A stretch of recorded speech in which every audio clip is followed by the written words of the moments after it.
Coffee. It's going to wake you up. Drink some. Good morning, I'm Dan Mayson, and here's a look at the morning news. That's the wrong page. A little windy out here, a little rainy. We'll get through this together. The ancient Canaanites were not wiped out, as the Bible suggests, but went on to become modern-day Lebanese, a study has found.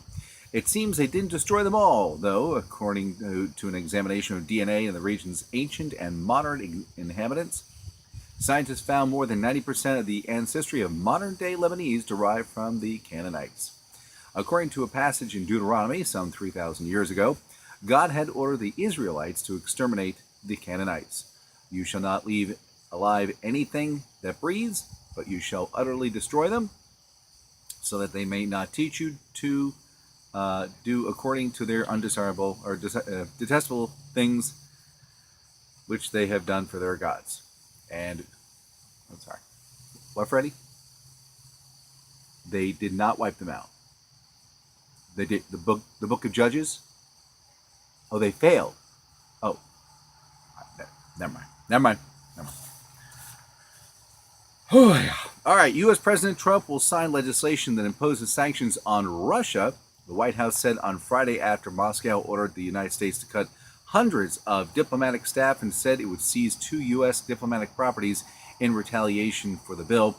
The U.S. Senate had voted almost unanimously on Thursday to slap new sanctions on Russia, forcing Trump to choose between a tough position on Moscow and effectively dashing his stated hopes for warmer ties with the country, or to veto the bill amid investigations in possible collusion between his camp and Russia.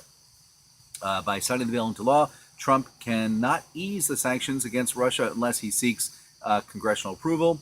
Mr. Trump said he's going to sign the legislation, even though he thinks it's silly, considering the Russians didn't do anything and they were at home at the time playing Parcheesi.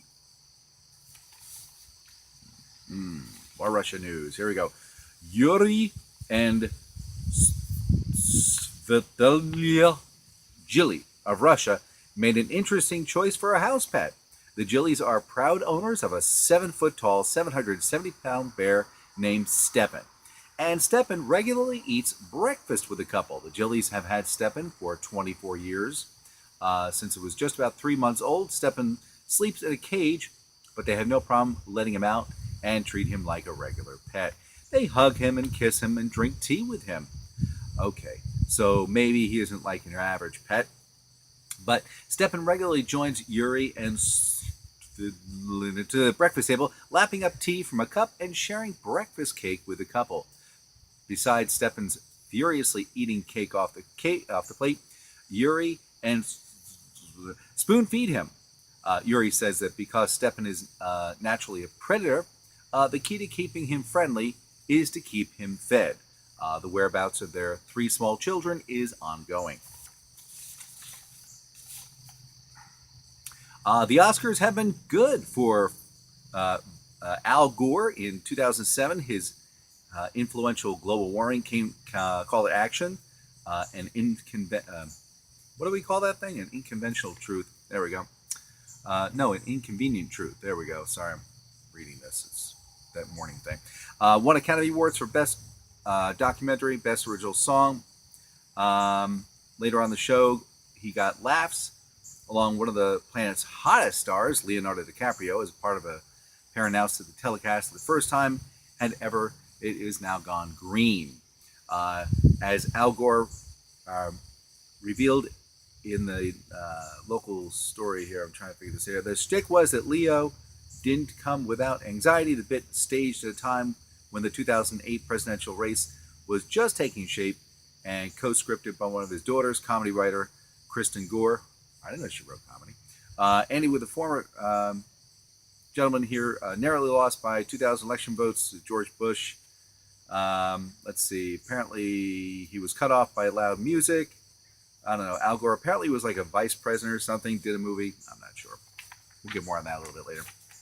All right. It's one of those throwaway stories. Here we go. 98-year-old science journalist who has finally decided to retire, has said a generation of Americans are suffering from a major disability in what they can think about and understand. David Perlman, who has not only won awards but has had them named after him, the Perlman Award. Anyway, said this was one reason why so many people refused to recognize climate change was real. I thought it was global warming. Anyway, speaking to the website at the Poynter Institute, which trains the media, the San Francisco Chronicle journalist describes cuts in science coverage by newspapers as absolutely obscene. The lack of critical thinking was being demonstrated in the U.S. public's reaction to scientific evidence that the world is getting warmer because of greenhouse gases, largely caused by fossil fuels.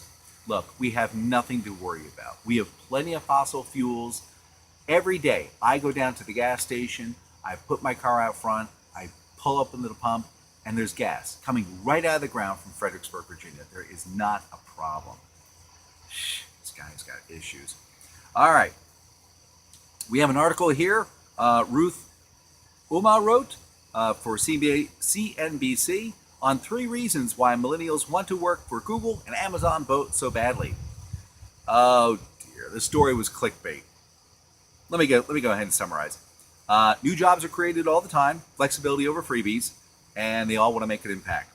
Gosh, she wrote an article, took me about 12 seconds to say, thank you, Captain Obvious. Okay, alrighty. Let's see, last story. It says here, the U.S. would utterly destroy the North Korea military in a war, the U.S. Army's top uniform official said on Thursday. Army Chief of Staff General Mark Milley warned, however, that war in the Korean Peninsula would be highly deadly. I think he's taking scripts from Donald Trump, highly deadly.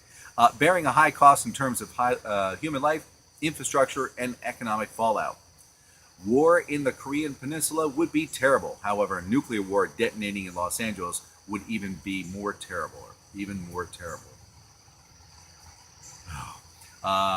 Milley said in a speech to the National Press Club in Washington about America's security threats, North Korea is the single most dangerous threat facing the international community and the U.S. today.